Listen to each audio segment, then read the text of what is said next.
എല്ലാം ശരിയാക്കാന്ന് പറഞ്ഞു. അവർ ഓരോരുത്തർ ശരിയായി എന്നല്ലാതെ ജനങ്ങൾക്ക് വേണ്ടിയിട്ട് യാതൊന്നും LDF സർക്കാർ ചെയ്തിട്ടില്ല.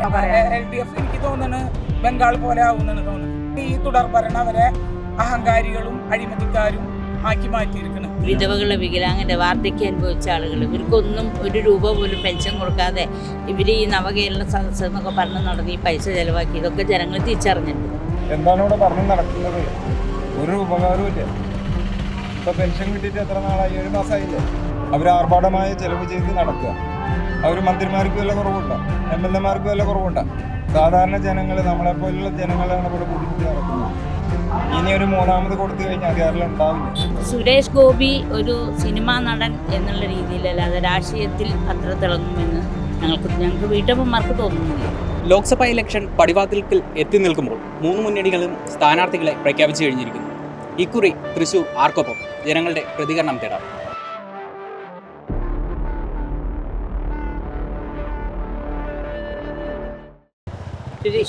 എങ്ങനെ തോന്നുന്നു? തൃശ്ശൂർ മുരളീധരൻ്റെ ഒപ്പം തന്നെ തൃശ്ശൂർ, അതിന് യാതൊരു സംശയമില്ല. ഒറ്റക്കെട്ടായിട്ട് എല്ലാവരും, അത് വീട്ടമ്മമാരായാലും മറ്റുള്ള പൊതുജനങ്ങളായാലും എല്ലാവരും മുരളീധരൻ്റെ ഒപ്പം തന്നെ. മുരളീധരൻ തന്നെ പ്രശ്നം തൃശ്ശൂർ, അല്ലാണ്ട് വേറെ ആർക്കും കിട്ടില്ല. ഇലക്ഷൻ അടുത്ത സമയത്ത് ആദ്യം കേട്ടു വന്നിരുന്നത് TN പ്രതാപൻ്റെ പേരായിരുന്നു. പെട്ടെന്ന് പത്മജയുടെ കൊഴിഞ്ഞുപോക്ക് അത് മുരളീധരനെ ഇവിടുത്തെ സ്ഥാനാർത്ഥിത്വത്തിലേക്ക് എത്തിക്കുകയുണ്ടായി. എങ്ങനെ കാണുന്നു ഈ ഒരു സ്ഥാനാർത്ഥി വ്യത്യാസം? തൃശ്ശൂരിലെ ഇലക്ഷനെ ഏതെങ്കിലും രീതിയിൽ UDF-നെ ബാധിക്കുമോ? ഒരു വിധത്തിലും ബാധിക്കില്ല. കാരണം പ്രതാപനായാലും ജയിച്ചു വരികയായിരുന്നു. അത് പെട്ടെന്ന് പത്മേശ്വര ഈ ഒരു പോക്കൊണ്ടാണ് നമ്മുടെ മുരളീധരൻ വന്ന് മുരളീധരന് നല്ല ഭൂരിപക്ഷത്തിൽ വിജയിക്കും. അതിനെല്ലാവരും ഒറ്റക്കെട്ടായിട്ട് പ്രവർത്തിക്കുന്നുണ്ട്. പിന്നെ അതുപോലെ തന്നെ പത്മേച്ചി ഇതൊന്ന് പാർട്ടിയിൽ നിന്ന് വിട്ടു നിൽക്കുകയാണെങ്കിൽ കൂടി എന്നെ സംബന്ധിച്ചിടത്തോളം എൻ്റെ വ്യക്തിപരമായ അഭിപ്രായമാണ് ഞാൻ പറയുന്നത്.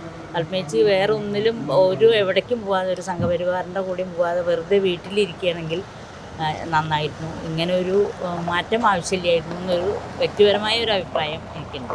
ഇപ്പോൾ സുരേഷ് ഗോപിയുടെ പ്രചരണത്തിന് പത്മജ ഉൾക്കൊള്ളിക്കുന്നില്ല എന്നുള്ളതാണ് ഇപ്പോൾ നിലവിൽ കേട്ടുവരുന്ന കാര്യങ്ങൾ.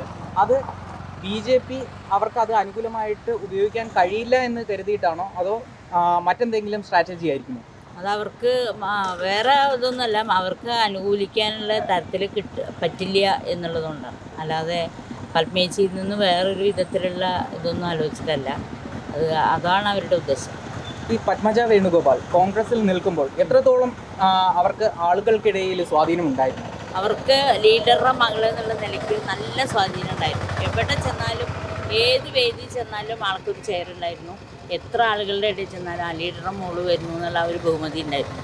അത് നമ്മളെ തൃശ്ശൂർക്കാർ പ്രത്യേകവും ആൾക്കാർ ഒരു ബഹുമതി കൊടുത്തു. അപ്പോൾ അത്തരത്തിൽ ജനങ്ങൾക്കിടയിൽ സ്വാധീനം ഉണ്ടായിരുന്ന ഒരു വ്യക്തി പെട്ടെന്ന് BJP-യിലേക്ക് പോകുമ്പോൾ താഴെ ഘടകത്തിലുള്ള അണികൾക്ക് ഇത് BJP-യിലേക്ക് പോകാനുള്ളൊരു സാധ്യതയല്ലേ കാണിക്കുന്നത്? അതെങ്ങനെ? അത് ഒരിക്കലും പത്മേച്ചി പോയി എന്നുള്ളത് സത്യം. പക്ഷേ ഒരിക്കലും അണികൾ കൂടെ പോകാൻ തയ്യാറായിട്ട് ആരുമില്ല. ഞാനിപ്പോൾ മഹിളാ കോൺഗ്രസിൻ്റെ ഒരു ജില്ലാ പ്രസിഡൻ്റാണ്. ഞാനും ഒരുപാട് ബഹുമാനിച്ച ആളാണ് പത്മേച്ചി. അതാണ് ഞാൻ തുടക്കത്തിൽ പറഞ്ഞത്. എനിക്ക് പത്മേച്ചി തീർച്ചയായിട്ടും ഇങ്ങനെ ഒന്നും വിട്ടുനിന്നു. ഞാൻ പാർട്ടിയിലൊന്നും ഇല്ല, ഞാൻ വിട്ടു നിൽക്കുകയാണെന്ന് പറഞ്ഞ് വിട്ടുനിന്നു വെച്ചാൽ ഞങ്ങൾക്ക് ആർക്കും ഇത്ര വിഷമമുണ്ടായിരുന്നില്ല. പക്ഷേ ഇങ്ങനെ ഒന്ന് പോയതിലുള്ള ഒരു ഇത്. പക്ഷേ ആ ലീഡറുടെ മകൾ എന്നുള്ളൊരു അംഗീകാരം എന്തായാലും ആൾക്ക് തൃശ്ശൂർ ജില്ലയിൽ എല്ലാവരും കൊടുത്തായിരുന്നു. ആ അംഗീകാരമൊക്കെ ഇട്ട് മാറ്റിയിട്ടാണ് ആൾ പോയി. സുരേഷ് ഗോപിയുടെ സ്ഥാനാർത്ഥിത്വം, രാഷ്ട്രീയത്തിലേക്കുള്ള കടന്നുവരവ്, ഇതെല്ലാം തൃശ്ശൂരിനെ ഏത് രീതിയിലാണ് കൊണ്ടുവന്നിരിക്കുന്നത്? സുരേഷ് ഗോപി ഒരു സിനിമാ നടൻ എന്നുള്ള രീതിയിലല്ലാതെ രാഷ്ട്രീയത്തിൽ അത്ര തിളങ്ങുമെന്ന് ഞങ്ങൾക്ക് വീട്ടമ്മമാർക്ക് തോന്നുന്നില്ല. അത് ഞങ്ങൾക്ക് കുറേ കാര്യങ്ങളിൽ ഞങ്ങൾക്കറിയാം. അതിലൊരിക്കലും സുരേഷ് ഗോപി ആ രീതിയിൽ തിളങ്ങില്ല. സുരേഷ് ഗോപിയുടെ പേരിൽ അപവാദ പ്രചാരണങ്ങളുണ്ടായി. അതുപോലെ തന്നെ സുരേഷ് ഗോപിക്കെതിരെ നടക്കാവ് പോലീസ് സ്റ്റേഷനിൽ കേസെടുത്തു. സുരേഷ് ഗോപി അവിടെ ഹാജരാകുന്ന ഒരു സിറ്റുവേഷൻ ഉണ്ടായി.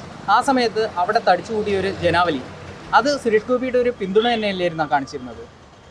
അതിൽ പിന്തുണ ഉണ്ടാവാതിരിക്കാം, പക്ഷേ അതൊന്നും ഇലക്ഷനിൽ കാണുമെന്ന് എനിക്ക് തോന്നുന്നില്ല. ഒരിക്കലും ഉണ്ടാവില്ല.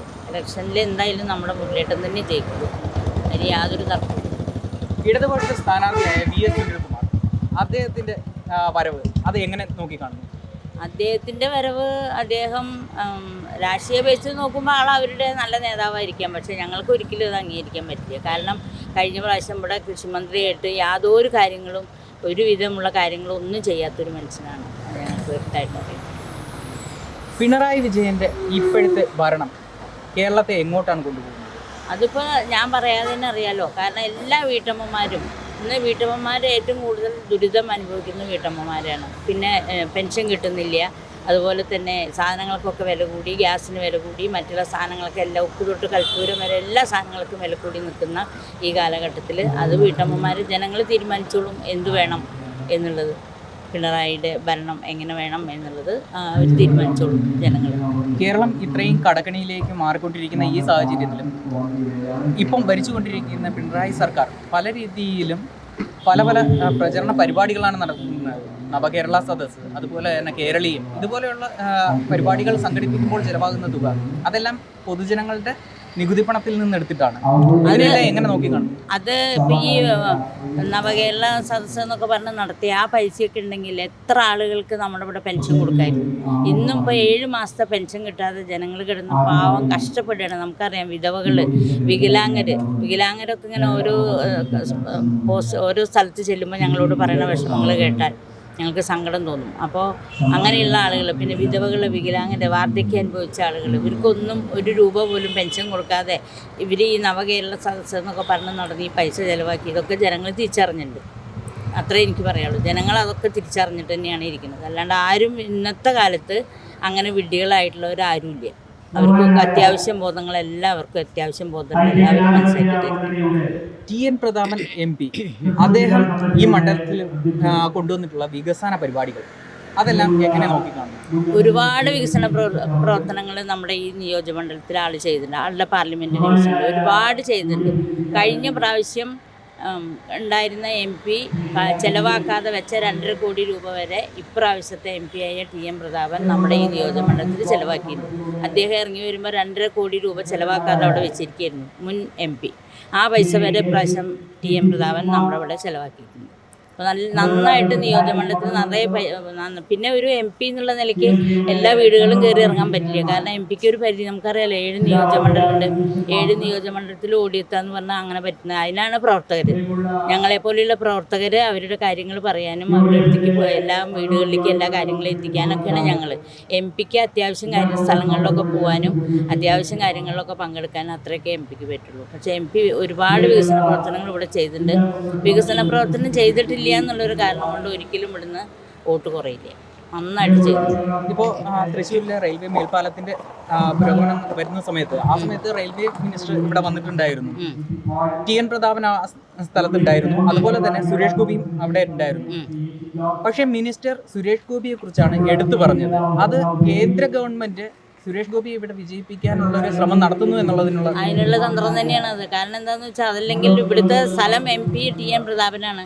TN പ്രതാപനല്ലേ പൊക്കി പറയേണ്ടത്. അതുകൂടാതെ സ്ഥാനാർത്ഥിയാവുന്ന ഒരാളെ കുറിച്ച് പറയുന്നതിൻ്റെ ഉദ്ദേശം തന്നെയാണ്, അല്ലാതെ വേറൊന്നുമല്ല. അവർക്ക് ഉദ്ദേശിച്ചപ്പോൾ അവരിവിടെ അടുത്ത സ്ഥാനാർത്ഥി വരുന്ന ആളെ വിജയിപ്പിക്കുക എന്നുള്ളതാണ് ആളുടെ ഉത്തരവാദിത്വം. അത് തന്നെയാണ് ഇപ്പോൾ മോദി നമ്മുടെ തൃശ്ശൂർ വന്നിട്ട് എന്താണ്ടായിരുന്നു, 40,000 സ്ത്രീകളെ അവിടെ 40,000 സ്ത്രീകൾ പങ്കെടുത്തിട്ടില്ല എന്നുള്ളത് ഞങ്ങൾക്കറിയാം. 40,000 സ്ത്രീകളൊന്നും അവിടെ പങ്കെടുത്തിട്ടില്ല. വളരെ 30-35,000 കസേരയാണ് അവിടെ ഇട്ടിട്ടുള്ളത്, ഞങ്ങൾക്കറിയാം. അപ്പോൾ അതിൽ പല സ്ഥലത്തു നിന്നും വന്നിട്ടാണ് അവിടെ ആളുകളെ നിറച്ചിട്ടുള്ളത്. ഇതൊക്കെ ഞങ്ങൾ വനിതകൾക്കറിയാം. ഈ നാരി സംഗമം എന്ന രീതിയിൽ സംഘടിപ്പിച്ചുകൊണ്ട് കേരളത്തിൻ്റെ ചരിത്രത്തിൽ വിരളമായിട്ട് മാത്രം കണ്ടുവന്നിട്ടുള്ളതാണ് പ്രധാനമന്ത്രി കേരളത്തിലേക്ക് എത്തുന്നത്, ഇതുപോലുള്ള ചടങ്ങുകളിൽ പങ്കെടുക്കുന്നത്. ഈ ഇലക്ഷനോട് അടുത്തിരിക്കുന്ന സമയത്ത് 2 തവണയാണ് പ്രധാനമന്ത്രി തൃശ്ശൂരിലെത്തിയത്. ഇതെല്ലാം സുരേഷ് ഗോപിയെ വിജയിപ്പിച്ചെടുക്കാനുള്ള ഒരു തന്ത്രം തന്നെ, അതിനുള്ള ഒരു തന്ത്രം തന്നെ. സുരേഷ് ഗോപിയെ വിജയിപ്പിച്ചെടുക്കാനുള്ള ഒരു തന്ത്രമായിരുന്നു. അതിനോടൊപ്പം മോദി എടുത്തു പറയുന്ന ഒരു ഗ്യാരണ്ടി ഉണ്ട്, തൃശ്ശൂരിനൊരു കേന്ദ്രമന്ത്രി. ഈ ഗ്യാരണ്ടിയിൽ സാധാരണക്കാരായ ജനങ്ങൾ വീണു പോകുന്നത് അതൊന്നും വീഴില്ല. ആ കേന്ദ്രമന്ത്രി കിട്ടുന്നുള്ള ഒരു ഇതിലൊന്നും തൃശ്ശൂർക്കാർ വീണുപോയില്ല. തൃശ്ശൂർ അത്ര ബുദ്ധിയില്ലാത്ത ആൾക്കാരൊന്നല്ല, അത്യാവശ്യം വിദ്യാഭ്യാസം വിവരം ഒക്കെ ഉള്ള ആൾക്കാർ തന്നെയാണ്. ഒരിക്കലും അങ്ങനെ ഉണ്ടാവില്ല. ലോക്സഭാ ഇലക്ഷനിൽ 3 മുന്നണികളും സ്ഥാനാർത്ഥികളെ പ്രഖ്യാപിച്ചു കഴിഞ്ഞിരിക്കുന്നു. ഇക്കുറി തൃശ്ശൂർ ആർക്കൊപ്പമായിരിക്കും? കോൺഗ്രസിനെ കിട്ടണം. കോൺഗ്രസിന്. കേരള ഗവൺമെന്റ് ഭരണവും കേന്ദ്രത്തിൻ്റെ ഭരണവും അതിനെതിരായിട്ട് കോൺഗ്രസിന് അനുകൂലമായ വോട്ട് കിട്ടും എന്തായാലും. TN പ്രതാപനെയാണ് ആദ്യഘട്ടങ്ങളിൽ സ്ഥാനാർത്ഥിയായി പ്രഖ്യാപിച്ചിരുന്നത്. എന്നാൽ പെട്ടെന്ന് പത്മജ വേണുഗോപാലിൻ്റെ കൊഴിഞ്ഞുപോക്ക് സ്ഥാനാർത്ഥിത്വത്തെ മാറ്റിമറിക്കുന്നു. മുരളീധരൻ സ്ഥാനാർത്ഥിയായി വരുന്നു. ഇത് കോൺഗ്രസിന് അനുകൂലമാകുമോ പ്രതികൂലമാകുമോ? അനുകൂലമായിട്ട് തന്നെ എന്തായാലും വിധി ഉണ്ടാവും. മുരളീധരനെ ജയിക്കും എന്തായാലും ഉറപ്പാണ്. അല്ല, വടകരയിൽ നിന്ന് തൃശ്ശൂരിലേക്കുള്ള ഒരു ചേക്കേറ്റം, അത് ഇവിടുത്തെ കോൺഗ്രസിൻ്റെ താഴേക്കിടയിലുള്ള അണികൾക്കിടയിൽ എത്രത്തോളം പ്രചോദനം ഉണ്ടാകും? കുറച്ചും കൂടി ഉണർവിൽ മുരളീധരൻ ജയിക്കും. പ്രതാപനെ പത്മജ വേണുഗോപാലിൻ്റെ BJP-യിലേക്കുള്ള ചേക്കേറ്റത്തെ ഏത് രീതിയിൽ കാണുന്നു? ഒരു കാര്യമില്ല, ഒരു വേപ്പല പോലെയുള്ളൂ. അതൊക്കെ ഒരു കാര്യവും കിട്ടില്ല, ഉറപ്പാണ്. പത്മജ വേണുഗോപാൽ കോൺഗ്രസിൽ നിന്നിരുന്ന കാലത്ത് അവർക്ക് സാധാരണക്കാർക്കിടയിൽ എത്രത്തോളം ജനസമ്മതി ഉണ്ടായിരുന്നു? കാര്യമായിട്ട് ഒന്നുമില്ല. ഒരു സ്ത്രീ എന്ന നിലയ്ക്ക് നടക്കുക എന്ന് മാത്രമേ ഉള്ളൂ. അല്ലെങ്കിൽ ഒരു കാര്യമില്ല. പാർട്ടി വലിയ കാര്യമായിട്ടുള്ള കാര്യങ്ങളൊന്നും നടന്നിട്ടില്ല. പത്മജയ്ക്കൊപ്പം കോൺഗ്രസ് അനുഭാവികൾ BJP-യിലേക്ക് പോകുമെന്ന് തോന്നുന്നുണ്ടോ? ഇല്ല, ഇനി ഒരിക്കലും ഉണ്ടാവില്ല. അത് ഉറപ്പാണ്. പത്മജ വേണുഗോപാലിനെ സംബന്ധിച്ചിടത്തോളം ഇപ്പോൾ BJP-യിലേക്ക് പോയിരുന്നു എങ്കിൽ പോലും മുൻപ് ഉപതെരഞ്ഞെടുപ്പ് നടന്നിരുന്ന സമയത്ത് പോലും ഇടതുപക്ഷത്തിൽ നിന്ന് അവർക്ക് ഓഫർ ഉണ്ടായിരുന്നു, അങ്ങോട്ട് പോകാനുള്ള ക്ഷണം ഉണ്ടായിരുന്നു എന്നുള്ള രീതിയിൽ കഴിഞ്ഞ ദിവസം പറഞ്ഞിരുന്നു. പത്മജ തന്നെ പറഞ്ഞിട്ടുണ്ടായിരുന്നു. അതിനുശേഷം ഇപ്പോൾ ദല്ലാൾ നന്ദകുമാർ പറയുന്നു അത് സംഭവിച്ചൊരു കാര്യമാണ്. EP ജയരാജൻ അത്തരത്തിലൊരു ഓഫർ വെച്ചിരുന്നു എന്നുള്ളത് പറയുന്നുണ്ട്. അപ്പോൾ അന്നും പോകാനായിട്ട് നിൽക്കുന്ന ഒരാൾ തന്നെയായിരുന്നു പത്മജ. അപ്പോൾ അതിനുശേഷം ഉണ്ടായിരുന്ന പത്മജയുടെ പ്രവർത്തനങ്ങൾ അതിനെ എങ്ങനെ നോക്കിക്കാണുന്നു? അതിന് വലിയ തുക കൊടുക്കാമെന്ന് പറഞ്ഞിട്ടുണ്ടാവും BJP. അപ്പോൾ അങ്ങോട്ട് ചാടിപ്പോകും. അതന്നെ, കുറച്ച് നിൽക്കാൻ പറ്റാത്തവരും അങ്ങനെ പോകുന്നു മാത്രം. ഉള്ള കൂടുതൽ കിട്ടി കഴിഞ്ഞാൽ ആ തുകയ്ക്ക് അനുസരിച്ച് ചാടിപ്പോവുക, അതാണ് ലക്ഷ്യം. അപ്പോൾ ഇപ്പം BJP-യിലേക്ക് പോയിരിക്കുന്നു, അവിടെയും സ്ഥിരമായിട്ട് നിൽക്കുന്നില്ല എന്നാണോ? ഉറപ്പണം, നിൽക്കില്ല, അത് അതിൽ നിന്ന് ചാടും, അത് ഉറപ്പണം. സുരേഷ് ഗോപിയുടെ സ്ഥാനാർത്ഥിത്വം തൃശ്ശൂരിനെ ഏത് രീതിയിൽ മാറ്റിമറിക്കും? വലിയ കാര്യമായിട്ടുള്ള ചലനങ്ങളൊന്നും ഉണ്ടാവില്ല. വോട്ട് കുറച്ച് കിട്ടുമെന്ന് മാത്രം, ജയിക്കാൻ പോകുന്നില്ല. ജയിക്കില്ല. കേരളത്തിൻ്റെ ചരിത്രത്തിൽ തന്നെ പ്രധാനമന്ത്രി 2 തവണ ഒരു മണ്ഡലത്തിലേക്ക് വരുന്നത് ആദ്യത്തെ സംഭവമാണ്. തൃശ്ശൂരിലേക്കാണ് അത് വന്നത്. അത് സുരേഷ് ഗോപിയെ വിജയിപ്പിച്ച് സുരേഷ് ഗോപിക്ക് ഒരു ഗ്യാരണ്ടി കൊടുത്തിട്ടുണ്ട്, തൃശ്ശൂരിൽ നിന്ന് ഒരു കേന്ദ്രമന്ത്രി. ആ ഒരു വാഗ്ദാനം ജനങ്ങൾ കേൾക്കുമെന്ന് തോന്നുന്നുണ്ടോ? തോന്നാൻ ബുദ്ധിമുട്ടാണ്. അങ്ങനെ ഉണ്ടാകാൻ ഒരിക്കലും സാധ്യതയില്ല എന്നാണ് എൻ്റെ അഭിപ്രായം. സാധാരണക്കാരനായ ഒരു തൊഴിലാളി എന്ന നിലയിൽ താങ്കൾക്ക് ഇപ്പോഴത്തെ കേരള ഗവൺമെന്റിന്റെ ഭരണത്തെ, പിണറായി വിജയന്റെ ഭരണത്തെ ഏത് രീതിയിൽ നോക്കിക്കാണുന്നു? അത് വളരെ മോശമാണ്. ഇത് തന്നെ അറിയാലോ. ഒരു പാവപ്പെട്ട ഒരു വ്യക്തിനെ തല്ലിക്കൊന്നിട്ട് അവരല്ല എന്ന് പറഞ്ഞിട്ട് പിന്നെ അവരെന്നെ SFIക്കാരനാന്ന് പറഞ്ഞ് പോലീസ് പിടിക്കലും കാര്യങ്ങളൊക്കെ ഉണ്ടല്ലോ. അതന്നെ ജനങ്ങൾക്കൊന്ന് മനസ്സിലാക്കിയാൽ പോരാ. എന്താണ് ഇവിടെ പറഞ്ഞ് നടക്കുന്നത്? ഒരു ഉപകാരവും ഇല്ല. ഇപ്പോൾ പെൻഷൻ കിട്ടിയിട്ട് എത്ര നാളായി? 7 മാസമായില്ലേ. ആകെ കോരി നവകേരള സദസ്സ് നടത്തി, എന്തുണ്ടായി? അവരെ പാർട്ടി വലുതാക്കി, അല്ലാണ്ട് ജനങ്ങൾക്ക് നന്നാക്കാനും പിടിക്കാനും ഒന്നും എല്ലാവരുണ്ടായി. അങ്ങനെയാണ് കാര്യങ്ങൾ പോകുന്നത്. ഈ നവകേരള സദസ്സ് അതുപോലെ തന്നെ കേരളീയം ഇതുപോലുള്ള പരിപാടികൾക്ക് വേണ്ടിയിട്ട് ചിലവഴിച്ചത് കോടിക്കണക്കിന് രൂപയാണ്. പ്രത്യേകിച്ച് കണക്ക് പോലുമില്ല. നമ്മൾ കണക്കുകൾ തിരക്കിയാൽ പോലും അതിന് കൃത്യമായ കണക്കുകൾ കിട്ടാനുമില്ല. ഈ ഒരു സാഹചര്യത്തിൽ വീണ്ടും കടമെടുക്കാനുള്ള പരിധി കേന്ദ്ര സർക്കാർ വീണ്ടും കൂട്ടിക്കൊടുത്തിരിക്കുന്നു. അത് ഇപ്പോൾ കോടതിയിൽ പോയിട്ടൊക്കെയാണ് അനുമതി വാങ്ങിച്ചത് എങ്കിൽ പോലും ഇത്തരത്തിൽ വീണ്ടും വീണ്ടും കടമെടുത്തുകൊണ്ടിരിക്കുമ്പോൾ കേരള ജനങ്ങളുടെ അവസ്ഥ എന്തായിരിക്കും? വളരെ ബുദ്ധിമുട്ടിലാവും. ഇനി അടുത്ത് വരുന്ന ഗവൺമെൻറ് അത് അനുഭവിക്കാൻ പോകണമല്ലോ. ഇങ്ങനെ കടമെടുത്ത് കൊടുത്തിട്ട് അവർ ആർഭാടമായ ചെലവ് ചെയ്ത് നടക്കുക. അവർ മന്ത്രിമാർക്ക് വല്ല കുറവുണ്ടോ? MLA-മാർക്ക് വല്ല കുറവുണ്ടോ? സാധാരണ ജനങ്ങൾ, നമ്മളെപ്പോലുള്ള ജനങ്ങളാണ് ഇവിടെ ബുദ്ധിമുട്ടി നടക്കുന്നത്. ഒരു നേരം മരുന്ന് മേടിക്കാൻ വരെ കാശില്ലാണ്ട് ഇവിടെ കിടന്ന് നടക്കുക. അവർ ഒരു കണ്ണാട മേടിക്കണമെങ്കിൽ ബിന്ദുവിന് എത്ര കാശ് വേണം? നമുക്ക് അത്ര ചിലവൊന്നും വരുന്നില്ല കണ്ണാട ചെറുത് മേടിക്കാൻ. അത് മന്ത്രിമാരല്ലേ, കയ്യിൽ നിന്ന് കാശെടുക്കണ്ടല്ലോ, ഗവൺമെൻറ് കാശിൽ എഴുതി തരല്ലേ. ഒരു ബസ് കൊണ്ട് നടന്നില്ലേ, എത്ര ലക്ഷങ്ങളാണ് അതിന് ചിലവാക്കിയത്. എന്നിട്ട് അതിപ്പോൾ അവിടെ കൊണ്ടുപോയി ഒരുക്കിയിട്ടില്ല. അവിടെ അതിൻ്റെ ആവശ്യം എന്താ? ഒരു കാറിൽ കൂടെ വെറുതെ ഉപകാരമില്ലാണ്ട് കാശ് ചിലവാക്കുക ഗവൺമെൻറ്റിന്. അന്ന് ഗതാഗത മന്ത്രി ആന്റണി രാജു പറഞ്ഞിരുന്നെന്ന് പറയുന്നത് ഈ നവകേരള സദസ്സ് കഴിഞ്ഞിട്ട് അത് മ്യൂസിയത്തിലേക്ക് മാറ്റും എന്നുള്ളതാണ്. മ്യൂസിയത്തിലപ്പോൾ എവിടെ കൊണ്ടായിട്ടില്ല നമുക്ക് അറിഞ്ഞൂടെ അത് എവിടെ കിടക്കണമെന്നുള്ളത്. മ്യൂസിയത്തിൽ കിടന്നിട്ട് എന്താ കാര്യം? ജനങ്ങൾക്ക് വല്ല ഉപകാരം ഉണ്ടാവും മ്യൂസിയത്തിൽ കൊണ്ടുപോയിട്ടിട്ട്. ഓക്കെ, അപ്പോൾ എപ്പോഴും കേരളത്തിൽ കണ്ടുവരുന്ന ഒരു പാറ്റേൺ ആണ്, ലോക്സഭാ ഇലക്ഷനിൽ UDF അനുകൂലമായിട്ടാണ് സീറ്റുകളെല്ലാം വരുന്നത് എങ്കിലും അത് മാറിയിട്ട് നിയമസഭയിലേക്ക് വരുമ്പോൾ പലപ്പോഴും അതിന് മുൻകാലങ്ങളിൽ വന്ന ചരിത്രങ്ങളെല്ലാം മാറ്റിമറിച്ചുകൊണ്ട് ഇടതുപക്ഷത്തിന് അനുകൂലമായി പോകുന്ന ഒരു സാഹചര്യം ഉണ്ടായിരുന്നു. ഇക്കുറി അത്തരത്തിൽ എന്തെങ്കിലും ഉണ്ടാവും? ഇത്തരത്തിൽ അങ്ങനെ ഉണ്ടാവാൻ വഴിയില്ല. ജനങ്ങൾക്ക് 2 പ്രാവശ്യം ജയിപ്പിച്ചപ്പോൾ തന്നെ പിണറായിനെ ജയിച്ചപ്പോൾ തന്നെ മനസ്സിലായി ഇനി ഒരു 3ാമത് കൊടുത്തു കഴിഞ്ഞാൽ കേരളം ഉണ്ടാവില്ല. കേരളം തുടച്ചു പോകും, അത് ഉറപ്പാണ്. 3ാമതൊരു ഇത് കൊടുത്തു കഴിഞ്ഞാൽ അതിനാണ് ജനങ്ങൾ ഒറ്റക്കെട്ടായി മുന്നോട്ട് പോന്നുകൊണ്ടിരിക്കുന്നത്. ഇന്ത്യ മുന്നണി കേന്ദ്രത്തിലെത്തുമോ ഇത്തവണ? കേന്ദ്ര ഭരണത്തിലെത്തുമോ? അത് എങ്ങനെയാണെന്നൊന്നും പറയാൻ പറ്റില്ല. ഇപ്പോഴത്തെ അവസ്ഥ നന്നായിക്കൊണ്ടിരിക്കുകയാണ്. എങ്ങനെയാ വരണേന്നൊന്നും പറയാൻ പറ്റാത്ത അവസ്ഥയിലാണ് ഇപ്പോൾ നിൽക്കുന്നത്. ഇക്കുറി തൃശ്ശൂർ ആർക്കൊപ്പമായിരിക്കും? ഉറപ്പാണ്. എന്തുകൊണ്ടാണ് അത്ര ഉറപ്പിൽ മുരളീധരനൊപ്പമായിരിക്കും എന്ന് പറയുന്നത്? അത് ജനങ്ങൾ കോൺഗ്രസിന്റെ ഒപ്പാ. ഇപ്പോഴത്തെ ഭരണത്തിന്റെ കാര്യങ്ങളൊക്കെ അറിയാലോ. അപ്പോൾ മടുത്തു. പിന്നെ സുരേഷ് ഗോപി ഒന്നും ശരിയല്ല. ഇപ്പോൾ പൊട്ടിമുളച്ചൊരു തകരയാണ്. അതൊന്നുമില്ല. ഇവരൊക്കെ എന്ന് പറഞ്ഞു കഴിഞ്ഞാൽ കാലങ്ങളായി പാർട്ടിക്ക് വേണ്ടി പ്രവർത്തിക്കുന്ന ആൾക്കാരാണ്. അവരെ വന്നാൽ തന്നെ കാര്യങ്ങൾ നടക്കുള്ളൂ. വെറുതെ ഒരു കാര്യങ്ങൾ പറഞ്ഞിട്ടൊന്നും കാര്യങ്ങൾ നടക്കില്ല. അതുകൊണ്ട് മുരളീധരൻ ജയിക്കും. പത്മജ വേണുഗോപാൽ, ലീഡറുടെ മകൾ, കോൺഗ്രസിൽ നിന്ന് പെട്ടെന്ന് BJP-യിലേക്കുള്ള ചുവടുമാറ്റം, അത് കോൺഗ്രസിനെ എത്രത്തോളം ബാധിക്കും? ഒന്നും സംഭവിക്കില്ല. മൂപ്പരുടെ കൂടെ ആരാ പോയത്? മൂപ്പര് ഒറ്റയ്ക്കല്ലേ പോയത്? എന്താ ചെയ്ത് പാർട്ടിക്ക്? ഞാനൊക്കെ കോൺഗ്രസിൽ പ്രവർത്തിക്കുന്ന ആളാണ്. പക്ഷെ ഇവരും പരിപാടിയിലൊക്കെ വന്നിട്ട് കസേരയിൽ കയറി ഇരിക്കാന്നല്ലാണ്ട് പാർട്ടിക്ക് ഒരു ഗുണവും ഞാൻ കണ്ടിട്ടില്ല. അതുകൊണ്ട് ഒരു പേടിയില്ല. പൊക്കോട്ടെ, അങ്ങനെയുള്ള ആൾക്കാർ പോകണം ശരിക്കും. എന്നാലും പാർട്ടി നന്നാവുള്ളൂ. ഒരു ഭയവും ഇല്ല. ഇടതുപക്ഷത്തിന്റെ സ്ഥാനാർത്ഥി എങ്ങനെ നോക്കിക്കാണുന്നു? അദ്ദേഹത്തിന്റെ മന്ത്രിയായിരുന്നു, ഇപ്പൊ ഇവിടെ സ്ഥാനാർത്ഥി. അദ്ദേഹത്തിന്റെ പ്രവർത്തനങ്ങൾ എന്ന് പറഞ്ഞാൽ അതിനെ കുറിച്ച് എനിക്ക് അത്ര ഇതില്ല. VS സുനിൽകുമാറിനെ ഇത്തവണ ജനങ്ങളിലേക്ക് താഴെത്തട്ടിലേക്ക് ഇറങ്ങി പ്രവർത്തിക്കാൻ കഴിയുമെന്ന് തോന്നുന്നുണ്ടോ? തോന്നുന്നില്ല. നല്ല അഭിപ്രായം കേൾക്കാല്ലേ ഒരു പിണറായി സർക്കാരിന്റെ ഭരണത്തെ കുറിച്ച് എന്താണ് പറയാനുള്ളത്? ഒന്നും പറയണ്ട.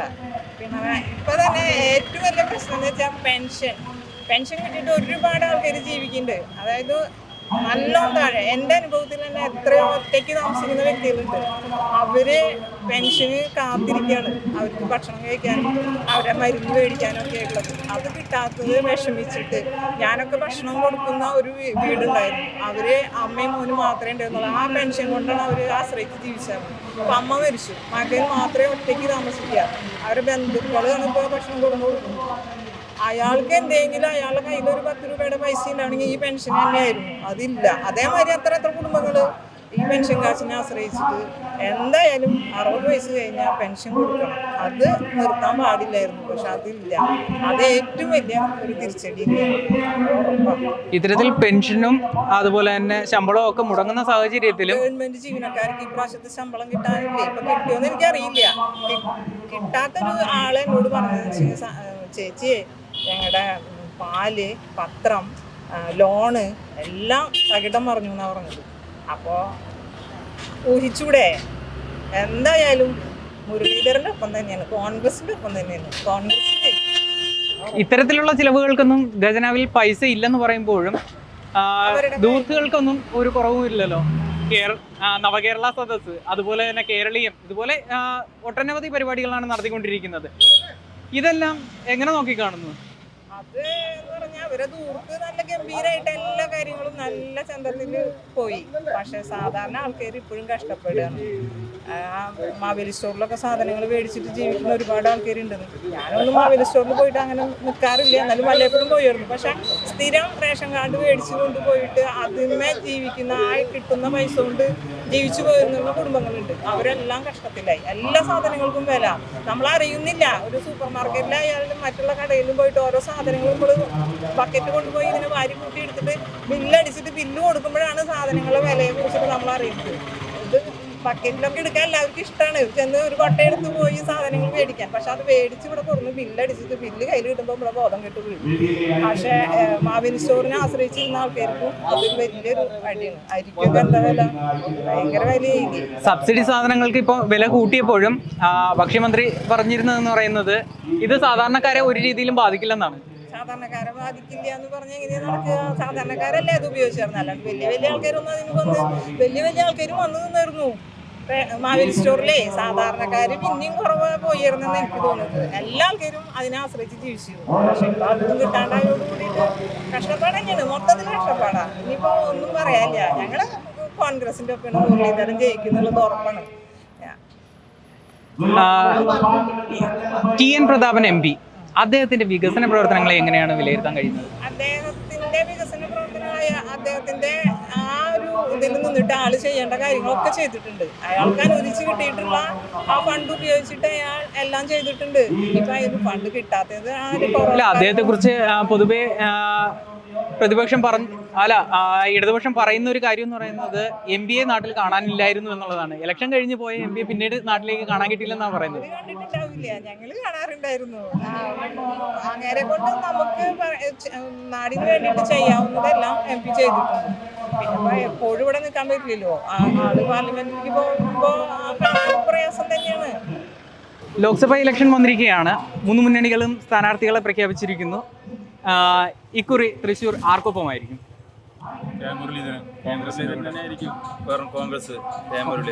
എന്താണ് അത്രയ്ക്ക് ഉറപ്പോടുകൂടി പറയാൻ കഴിയുന്നത്?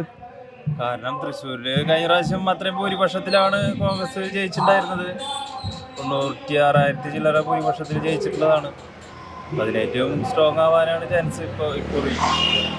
ഇടതുപക്ഷം അതുപോലെ തന്നെ BJP ഉന്നയിക്കുന്ന മെയിനായിട്ടുള്ള ഒരു കാര്യം എന്ന് പറയുന്നത് കഴിഞ്ഞ ഇലക്ഷന് ശേഷം TN പ്രതാപൻ MPയെ മണ്ഡലത്തിൽ കാണാൻ കിട്ടിയില്ല എന്നുള്ളൊരു ആരോപണമാണ് ഉന്നയിച്ചുകൊണ്ടിരിക്കുന്നത്. അതിനെ എങ്ങനെ കാണുന്നത്? സാധാരണക്കാരെ നിങ്ങൾക്ക് എന്താണ് പറയാനുള്ളത്? മണ്ഡലത്തിൽ എന്ന് പറഞ്ഞാൽ ആള് ഇടയ്ക്ക് ഓരോ പരിപാടികൾക്ക് ഓരോ സഹായ കാര്യങ്ങൾക്ക് ഇവിടെ വരാറുണ്ട്.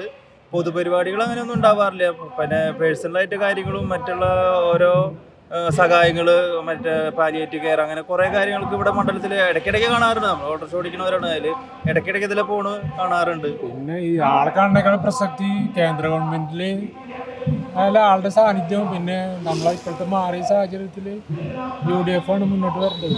അതുകൊണ്ടാണ് എല്ലാവരും TN പ്രതാപൻ MP നടത്തിയ വികസന പ്രവർത്തനങ്ങൾ അത് എങ്ങനെ നോക്കി? റോഡിന് ടാറിങ് നടത്തിയിട്ടുണ്ടായിരുന്നു.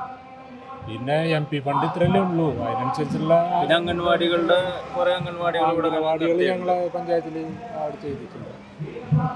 പിന്നെ അവിടെ ഒരു കെട്ടിങ് റോഡ്, പാർക്ക്, കെട്ടിങ് റോഡ് 2 മുന്നണികളും തീരെ അവഗണിച്ചിട്ട് പ്രതാപന്റെ നേതൃത്വത്തിലാണ് അത് ജനങ്ങൾക്ക് സഞ്ചാരയോഗ്യമാക്കാനായിട്ട് പറ്റിയത്. 7 വർഷമായിട്ട് 2 മുന്നണികൾക്കും കഴിഞ്ഞിട്ടില്ല. BJP ആയാലും മാർക്സിസ്റ്റ് ആയാലും കഴിയാതെ പ്രതാപം ഇടപെട്ടിട്ടാണ് ആ റോഡ് ശരിയാക്കിയത്. കാര്യം 800 ഇറിഗേഷൻ വകുപ്പിലാണ്, കേരള സർക്കാരിന്റെ കീഴിലുള്ള റോഡായിരുന്നു അത്. അത് പ്രതാപം ഏറ്റെടുത്തിട്ട് ആ റോഡ് MP ഫണ്ട് ഉപയോഗിച്ച്, സ്പെഷ്യൽ ഫണ്ട് ഉപയോഗിച്ചിട്ടാണ് ആ റോഡ് നന്നാക്കിയത്. കേരളത്തിന്റെ ചരിത്രത്തിൽ തന്നെ അപൂർവമായിട്ടുള്ള ഒരു കാര്യമാണ് ഇന്ത്യയുടെ പ്രധാനമന്ത്രി ഒരു മണ്ഡലത്തിൽ 2 തവണ വരിക, അതും അടുപ്പിച്ചടുപ്പിച്ച്. അത്തരത്തിൽ നരേന്ദ്രമോദി തൃശ്ശൂരിൽ എത്തിക്കൊണ്ട് പ്രഖ്യാപനം നടത്തിയതാണ് സുരേഷ് ഗോപിയുടെ സ്ഥാനാർത്ഥിത്വം. അതിനോടൊപ്പം പറഞ്ഞൊരു ഗ്യാരണ്ടി ഉണ്ട്, തൃശ്ശൂരിന് ഒരു കേന്ദ്രമന്ത്രി. ആ ഒരു ഗ്യാരണ്ടി അതിനെ എങ്ങനെ നോക്കി കാണുന്നു? എന്തായാലും തൃശ്ശൂർ BJPക്ക് അനുകൂലമാവില്ല ഒരിക്കലും. അങ്ങനെയാണ്. കഴിഞ്ഞ പ്രാവശ്യം തന്നെ 3ാം സ്ഥാനത്താണ് സുരേഷ് ഗോപി എത്തിയിരുന്നത്. പല ഇലക്ഷനിലും 3ാം സ്ഥാനത്താണ് സുരേഷ് ഗോപി ഇവിടെ തൃശ്ശൂർ എത്തുന്നത്. പക്ഷേ ഇക്കുറി അതിനെല്ലാം മാറ്റിമറിച്ചുകൊണ്ട് മുന്നിലേക്ക് എത്താൻ സാധിക്കും എന്നുള്ളൊരു ഇതാണ് കാണുന്നത്. സാധാരണക്കാരായ ജനങ്ങൾക്കിടയിലുള്ള വികാരം എന്താണ്? പറയാന്ന് ഇലക്ഷന്റെ കാര്യമാണ്, ഒന്നും നമുക്ക് പറയാൻ പറ്റില്ല. കാരണം പൊതുവെ ഇപ്പോൾ ഇവിടെ നിൽക്കുന്ന മുരളീധരൻ ജയിക്കുന്നതാണ് പൊതുവെ അറിയാൻ കഴിഞ്ഞത്. പ്രചരണം കേന്ദ്ര ഗവൺമെന്റിന്റെ കുറെ പദ്ധതികൾ നമുക്ക് എതിരല്ലായിരുന്നു. ഗ്യാസിന്റെ വില വർധന, അതുപോലെ ഒരുപാട് വിഷയങ്ങൾ അങ്ങനത്തെ ഉണ്ട്. ഇതെല്ലാം വെച്ച് നോക്കുമ്പോൾ കോൺഗ്രസിനാണ് അനുകൂലം. കേരള അനുകൂലം അങ്ങനെയായിരിക്കും. ഇടതുപക്ഷ സ്ഥാനാർത്ഥിയായ VS സുനിൽകുമാർ, അദ്ദേഹത്തെ കുറിച്ച് എന്താണ്? മന്ത്രിയായിരുന്നു, വ്യക്തിപരമായിട്ട് കുഴപ്പമില്ല. പാർലമെന്റിലേക്ക് ഇലക്ഷന് ആൾക്കാർ തെരഞ്ഞെടുക്കുമ്പോൾ അത് കോൺഗ്രസിന്റെ കോൺഗ്രസ് ആയിരിക്കും. അതാണ് BJP കോൺഗ്രസ് തമ്മിലാണ് മത്സരം വരിക. ഇടതുപക്ഷത്തിന് നിയമസഭയിലല്ല റോളുള്ളൂ, കേന്ദ്രത്തിലേക്ക് അങ്ങനെ റോള് വരുന്നില്ലല്ലോ. നിയമസഭ ഇലക്ഷൻ വരുമ്പോൾ കോൺഗ്രസും ഇടതുപക്ഷമായിരിക്കും, പക്ഷേ കേന്ദ്രത്തിലേക്ക് എപ്പോഴും അത് കോൺഗ്രസ് തന്നെ വരും. ഇത് പറഞ്ഞ സ്ഥിതിക്ക് ഒരു കാര്യം കൂടെ ചോദിച്ചോട്ടെ, പിണറായി വിജയന്റെ സർക്കാർ, കേരള സർക്കാരെ കുറിച്ച് എന്താണ് നിങ്ങൾക്ക് പറയാനുള്ളത്? വളരെ മോശം. ആരോട് ചോദിച്ചാലും അതല്ലേ പറയാം, വളരെ മോശം ഭരണം. കഴിഞ്ഞ വർഷം ആദ്യ ടൈമിന് ഏറ്റവും വളരെ മോശമായി ഈ പ്രാവശ്യത്തെ ഭരണം. പൊതുവെ വരുന്ന തിരഞ്ഞെടുപ്പിൽ വീണ്ടും ഇടതുപക്ഷത്തിന് എന്തെങ്കിലും സാധ്യത കാണുന്നുണ്ടോ? സാധ്യത കാണുന്നില്ല, 100% സാധ്യത കാണുന്നില്ല. അപ്പോൾ എന്തായാലും ഇലക്ഷൻ അടുക്കല്ലേ, അപ്പോൾ അത് ആരായിരിക്കും വിജയിക്കുക? ഇവിടെ പിന്നെ കൃത്യമായി പറഞ്ഞാൽ കെ മുരളീധരൻ വിജയിക്കും. Support K Muraleedharan. തീർച്ചയായിട്ടും. അതെന്താണ് അദ്ദേഹത്തിന് തന്നെ സപ്പോർട്ട് ചെയ്യുന്നത്? അദ്ദേഹം ഒരു പിന്നെ സംഘപരിവാർ ശക്തികളോട് സന്ധിയില്ലാത്ത നേതാവായിരുന്നു അദ്ദേഹത്തിൻ്റെ പിതാവ്. അദ്ദേഹവും ആ പാത തുടർന്നു വരുന്നു. അപ്പോൾ സംഘപരിവാർ ശക്തികളുടെ കണ്ണിലെ കരടാണ് കെ മുരളീധരൻ. അപ്പോൾ ഈ മതേതര ടൗണാണ് നമ്മുടെ തൃശ്ശൂർ. അവിടേക്ക് വർഗീയതയുടെ വിത്തും കൊണ്ട് ആരും വരണ്ട. പ്രതാപനെ മാറ്റിയിട്ട് മുരളീധരനെ സ്ഥാനാർത്ഥിയാക്കിയ എന്താ പറയാ ഡിസിഷൻ ശരിയാണ്? AICC തീരുമാനമാണത്. ആ തീരുമാനം TN പ്രതാപൻ MP ശിരസ സ്വീകരിച്ചു കഴിഞ്ഞു. നമ്മളെല്ലാവരും കണ്ടതാണ്. പിന്നെ പിണറായി ഭരണത്തെ പറ്റി എന്താ പറയാൻ? പിണറായി ഭരണം എന്ന് വെച്ചാൽ ഈ കേരളത്തിൻ്റെ ചരിത്രത്തിൽ ഇതുപോലെ മോശപ്പെട്ട ഒരു ഭരണം വന്നിട്ടില്ല. എല്ലാം ശരിയാക്കാമെന്ന് പറഞ്ഞ് എല്ലാവരെയും ശരിയാക്കിക്കൊണ്ടിരിക്കുകയാണ്. ഒന്നും ഇതുവരെ ശരിയായിട്ടില്ല എന്നാണ്. ഒന്നും ശരിയായിട്ടില്ല. ഇപ്പം എത്ര കാലമായി പാവപ്പെട്ടവർക്ക് പെൻഷൻ കൊടുത്തിട്ട്? 7 മാസം കഴിഞ്ഞ് ഇപ്പോൾ 1 മാസത്തെ പെൻഷൻ സോപ്പിടാനായിട്ട് കൊടുക്കുന്നു എന്ന് പറയുന്നത് കേട്ടു. പിന്നെ പത്മജ വേണുഗോപാൽ പാർട്ടി മാറിയത് അറിയാമല്ലോ. അപ്പൊ അതിനെ പറ്റിയിട്ട് എന്താണ് പറയാനുള്ളത്? പത്മജ പിന്നെ ഞാൻ നേരത്തെ സൂചിപ്പിച്ചതുപോലെ ഒരു മതേതര കാഴ്ചപ്പാടുള്ള കുടുംബത്തിൽ നിന്ന് ഒരു സംഘപരിവാർ പാളയത്തിലേക്ക് പോയത് ഞങ്ങൾ ഏറെ പ്രയാസം ഉണ്ടാക്കി. ഞങ്ങൾക്ക് അത് ഇഷ്ടമായിട്ടില്ല, ഒരിക്കലും ഇഷ്ടമായിട്ടില്ല. അത് എനിക്ക് മാത്രമല്ല അംഗീകരിക്കാൻ ഒരിക്കലും കഴിയില്ല. പാർട്ടിയിൽ നമുക്ക് പറഞ്ഞു തീർക്കാത്ത പ്രശ്നങ്ങളൊന്നുമില്ല. അപ്പോൾ ഒരു സുപ്രഭാതത്തിൽ ആ അടുത്ത ദിവസം വരെയും ഞങ്ങൾ സംസാരിച്ചതിന് അപ്പോൾ ഇത്തരം കാര്യങ്ങളൊന്നും ഞങ്ങളോട് സൂചിപ്പിച്ചിട്ടുണ്ടായിരുന്നില്ല. അപ്പോൾ അവരുടെ ആ പോക്ക് ഞങ്ങൾക്ക് ഷോക്കായെങ്കിൽ പോലും അത് ഈ തൃശ്ശൂർ കോൺസ്റ്റിറ്റ്യുവൻസിൽ അത് വലിയ പ്രശ്നങ്ങളൊന്നും ഉണ്ടാക്കൂല. ഞങ്ങൾക്ക് പ്രശ്നങ്ങൾ ഒട്ടും ഉണ്ടാക്കില്ല എന്നാണ് പറയാം. അതാണ് ഇപ്പോൾ ഞങ്ങൾ ഇപ്പോൾ ഈ കഴിഞ്ഞ ദിവസങ്ങളിലൊക്കെ ഞങ്ങൾ നടത്തിയ ഒരു കാഴ്ചപ്പാട് അങ്ങനെയാണ്. പാർട്ടിക്ക് ഒരു മാറ്റവും ഉണ്ടാവില്ല പത്മജ പോയാലും. ശരിക്കും പറഞ്ഞാൽ നിങ്ങൾ കഴിഞ്ഞ ദിവസം കെ മുരളീധരൻ തൃശ്ശൂർ റെയിൽവേ സ്റ്റേഷനിൽ വന്നിറങ്ങിയപ്പോഴും ഞങ്ങളുടെ കൺവെൻഷനും ഞങ്ങളുടെ പിന്നെ ഷോ ഇതൊക്കെ കണ്ടില്ലേ നിങ്ങൾ? അതൊക്കെ നാളുകളായിട്ടില്ലാത്തൊരു ജനങ്ങളുടെ വളരെ ഐക്യമായിട്ട് ഒറ്റക്കെട്ടായിട്ടുള്ള വളരെ ആവേശവും ശക്തിയും നമ്മളെല്ലാവരും കണ്ടു കഴിഞ്ഞതാണ്. അതിൽ നിന്ന് തന്നെ നമുക്ക് മനസ്സിലാക്കാം പാർട്ടി തൃശ്ശൂരിൽ UDF ശക്തമാണെന്ന്. പിന്നെ ഇപ്പൊ BJP പറഞ്ഞല്ലോ പത്മജ സുരേഷ് ഗോപിയുടെ പ്രചരണത്തിനൊന്നും ഇറങ്ങേണ്ട ആവശ്യമില്ലാന്ന്. അതിനെ കുറിച്ച് എന്താ പറയാനുള്ളത്? അത് പിന്നെ പത്മജനെ അവർ വലിയ ഇതിൽ ED-നെ കാട്ടി ഭയപ്പെടുത്തി കൊണ്ടുവന്ന ഒരാവേശം ഇപ്പം അവരിൽ കാണുന്നില്ല. നമ്മളൊക്കെ അറിയാലോ അത് അവർക്ക് മനസ്സിലായിട്ടുണ്ടാവും. ഇവിടെ കെ മുരളീധരൻ്റെ അടുത്ത് ഒന്നും അടുക്കൂല എന്നുള്ളത്, ആരെ കൊണ്ടുവന്നിട്ടും കാര്യമില്ല എന്നുള്ളത് അവർക്ക് മനസ്സിലായിട്ടുണ്ട്. പിന്നെ ചോദിക്കാനുള്ളത്, LDF-ന് ഇനി എന്തെങ്കിലും വോട്ട് കൊടുക്കും, ജനങ്ങൾ കൊടുക്കും, അല്ലെങ്കിൽ നിങ്ങൾ കൊടുക്കുമെന്ന് തോന്നുന്നുണ്ടോ? ജനങ്ങൾ ഇത്തവണ കാത്തിരിക്കുന്നു ഈ LDF സർക്കാരിനെതിരെ അവരുടെ സമ്മതിദാവകാശം ഉപയോഗപ്പെടുത്താനായിട്ട് അവർ കാത്തിരിക്കുന്നു. നമുക്ക് കാത്തിരുന്ന് കാണാം. അത്രയ്ക്ക് മോശപ്പെട്ട ഭരണം. LDF ഇവിടെ വരില്ല എന്നാണോ പറയുന്നത്? LDF എനിക്ക് തോന്നുന്നു ബംഗാൾ പോലെ ആവുന്നാണ് തോന്നുന്നത്. ഇവിടെ ഉണ്ടാവില്ല. അങ്ങനെയാണ് ഈ തുടർഭരണം അവരെ അഹങ്കാരികളും അഴിമതിക്കാരും ആക്കി മാറ്റിയിരിക്കുന്നത്. ഇനി ഏത് പാർട്ടിക്കായിരിക്കും കൂടുതലും? അത് UDF ഇപ്പോൾ മുന്നോട്ട് പോയിക്കൊണ്ടിരിക്കുന്നത്. കാരണം വളരെ ശക്തമായിട്ട് ജനങ്ങൾ ഇന്ത്യ മുന്നണിനെ 2 കൈ നീട്ടി സ്വീകരിച്ചുകൊണ്ടിരിക്കുന്നതാണ്.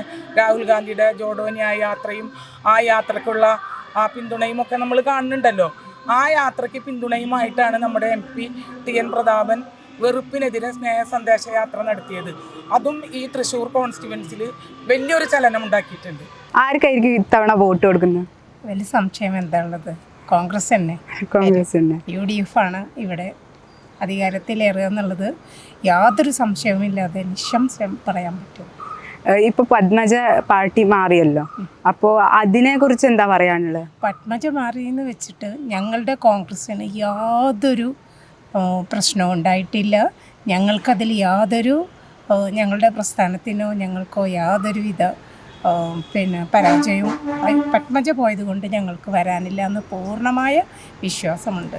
അവർക്ക് എല്ലാവിധ അധികാരങ്ങളും കൊടുത്തുകൊണ്ട് തന്നെയാണ് പാർട്ടി അവരെ നിലനിർത്തി വന്നിരുന്നത്. അത് ബഹുമാനപ്പെട്ട ശ്രീ കെ മുരളീധരൻ പറഞ്ഞതുപോലെ വർക്ക് ഫ്രം ഹോം തന്നെ ആയിരുന്നു ശരിക്കും പാർട്ടിയിൽ അവർ.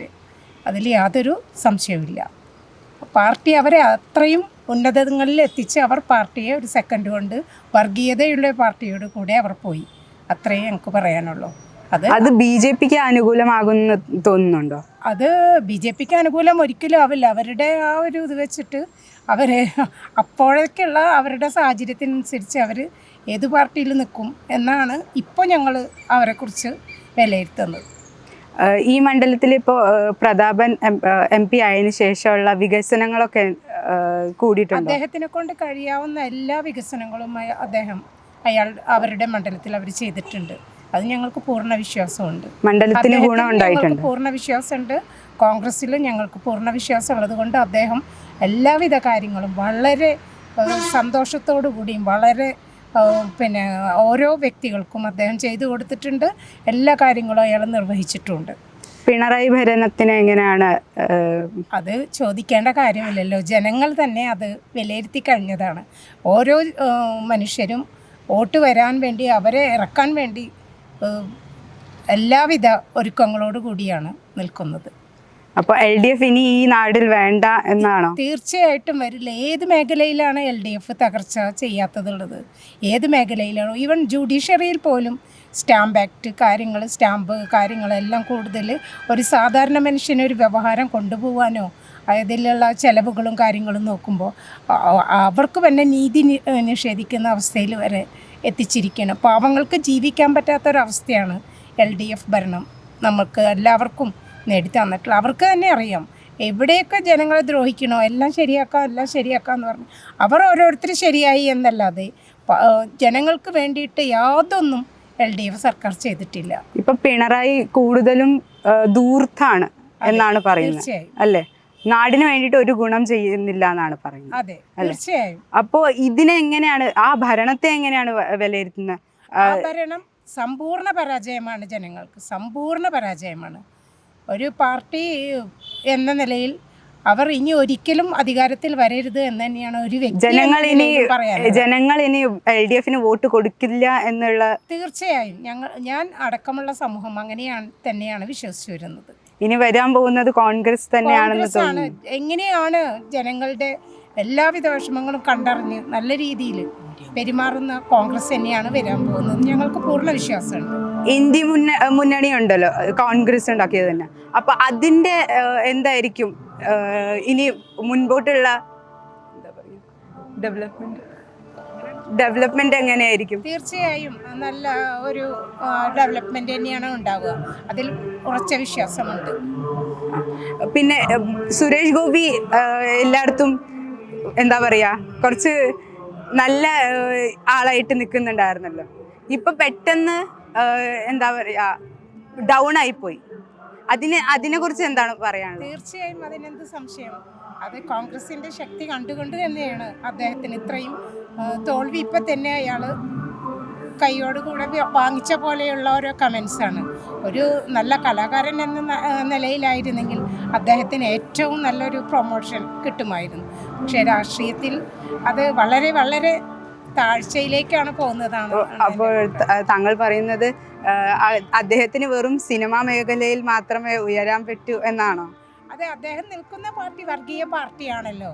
അപ്പോൾ പിന്നെ എങ്ങനെ ഉയരും എന്നുള്ളത് അത് അദ്ദേഹം തന്നെ പറയണം. സുരേഷ് ഗോപി കോൺഗ്രസിലേക്ക് വന്നാലോ? അത് ഓരോ വ്യക്തികളുടെ താല്പര്യമാണല്ലോ. കോൺഗ്രസ് കണ്ടു കഴിഞ്ഞാൽ ഇനിയും കൂടുതൽ ആളുകൾ കോൺഗ്രസിലേക്ക് വരിക തന്നെയുള്ളൂ. അത് ഞങ്ങൾക്ക് തീർച്ചയായ ഒരു ബോധമുണ്ട്. കാരണം കോൺഗ്രസ് അത്തരത്തിലുള്ള ഒരു കാഴ്ചയാണ് ഇവിടെ വെക്കാൻ പോകുന്നത്. അങ്ങനെ ഒരു സാഹചര്യം വന്നാൽ തൃശ്ശൂർ സുരേഷ് ഗോപിക്ക് എടുക്കാൻ സാധിക്കുമോ? അത് പാർട്ടി തീരുമാനിക്കണം. അതൊന്നും ഞങ്ങളെ സംബന്ധിച്ച കാര്യങ്ങളല്ല. അപ്പോൾ താങ്കൾക്ക് എന്താ തോന്നുന്നത്, എടുക്കുമോ ഇല്ലയോ? തീർച്ചയായിട്ടും കോൺഗ്രസ് എവിടെ നിന്നാലും ജനങ്ങൾ കോൺഗ്രസിനോടൊപ്പമാണ്. ആയതുകൊണ്ട് വ്യക്തിയല്ല, പ്രസ്ഥാനം അത്രയും നല്ല സ്ട്രോങ് ആയിട്ടാണ് നിൽക്കുന്നത്. അപ്പോൾ ആയതുകൊണ്ട് ആ കോൺഗ്രസിനോടൊപ്പം നിൽക്കുന്ന ആ പ്രസ്ഥാനത്തോടു കൂടെയുള്ള സ്നേഹം കൊണ്ട് ആരെയും ആ പ്രസ്ഥാനം ഏറ്റെടുക്കുന്ന പോലെ തന്നെ അവരെയും ഏറ്റെടുക്കാമായിരിക്കും. അത്രയും എന്താ സുരേഷ് ഗോപി കോൺഗ്രസിലേക്ക് വരുവാണെങ്കിൽ രണ്ട് കൈയും നീട്ടി സ്വീകരിക്കാൻ തയ്യാറാണ്? നീട്ടി സ്വീകരിക്കാന്ന് പറയുന്നത് അതൊക്കെ പാർട്ടിയുടെ തീരുമാനങ്ങളാണ്.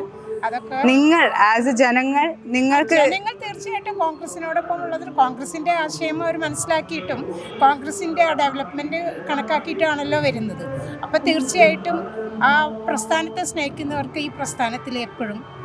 ഇനി എങ്ങാനും പത്മജയ്ക്ക് മനം മാറിയിട്ട് കോൺഗ്രസിലോട്ട് തിരിച്ചു വരാനാണെങ്കിൽ അതെങ്ങനെയായിരിക്കും നിങ്ങൾ സ്വീകരിക്കുക? കുറിച്ച് കൂടുതൽ ഞങ്ങൾക്കൊന്നും പറയാനില്ല. അവര് സ്വന്തം അച്ഛനെ അതുപോലെ പ്രസ്ഥാനത്തെ കുടുംബത്തെ എല്ലാം മറന്നുകൊണ്ടാണ് ഈ വർഗീയ പാർട്ടിയുടെ കൂടെ പോയിട്ടുള്ളത്.